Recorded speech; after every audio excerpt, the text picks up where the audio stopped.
इंदौर में एक भावुक कर देने वाला अंगदान का मामला सामने आया है, जहां एक ब्रेन डेड महिला की दोनों किडनी और आंखें दान की गईं। इसके लिए शहर में 2 ग्रीन कॉरिडोर बनाए गए, जिनके माध्यम से दोनों किडनी अलग अलग अस्पतालों में भर्ती मरीजों को ट्रांसप्लांट की गईं। ये इंदौर में 58वां ग्रीन कॉरिडोर था, लेकिन इस ग्रीन कॉरिडोर के पहले इस दृश्य को जिसने भी देखा, उसकी आंखें नम हो गईं। महिला के पास में उनके पति भूपेंद्र भी एक्सीडेंट में घायल हुए थे और पास के ही बेड पर थे। इस दौरान उन्होंने अपनी जीवन संगिनी की मांग भरकर भावुक विदाई दी।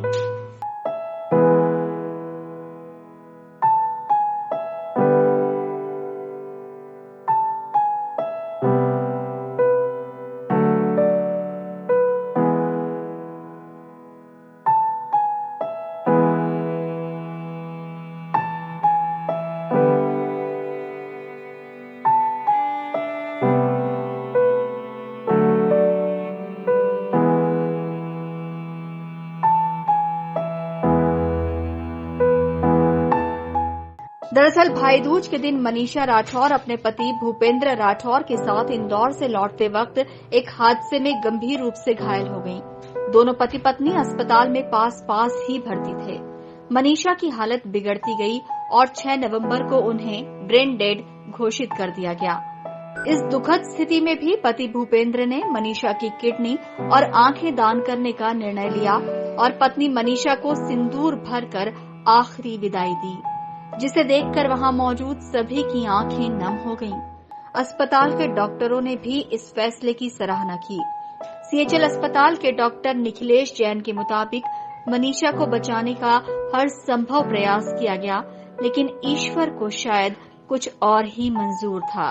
लेकिन उनके निधन के बाद पति भूपेंद्र ने जो फैसला लिया, वो समाज के लिए एक बड़ा संदेश है। ये बेसिकली मनीषा जी के बारे में है और उनका जो पहला ब्रेन डेथ है वो 3 दिन पहले हुआ था। उसके बाद क्योंकि उनके पति की भी सर्जरी हुई थी, क्योंकि वे भी काफ़ी चोटिल थे, इसलिए उनको संभलने का मौका दिया गया। फिर उनसे बात की गई। उन्होंने स्वप्रेरणा से ये फैसला किया कि वो अपनी पत्नी के अंगों का दान देंगे और उसके बाद फिर सेकेंड ब्रेन स्टेम डेथ कल की गई और उसके बाद जो है अंगदान की प्रक्रिया को अंतिम स्वरूप दिया गया। हस्बैंड की सर्जरी हुई है सर, वो भी चोटिल है अभी। इनफैक्ट इतने चोटिल हैं कि वो बिस्तर से नहीं हिल सकते। उनको अभी बिस्तर से मूवमेंट मना किया गया है। तो ऐसी अवस्था में जो है उनका बिस्तर से मूवमेंट नहीं होने के बावजूद जो है उन्होंने एक ऐसी नाजुक घड़ी में एक ऐसा निर्णय लिया, ये अपने आप में बहुत प्रेरणादायक है। मनीषा की एक किडनी अपोलो हॉस्पिटल और दूसरी किडनी एमिनेंट हॉस्पिटल पहुंचाई गई। मनीषा के परिवार के इस फैसले से 2 लोगों को नई जिंदगी मिली है। महिला के पति भूपेंद्र राठौर पेशे से शिक्षक हैं और आज उनके इस अनोखे फैसले ने समाज को लेकर एक बार फिर से बड़ा संदेश दिया है।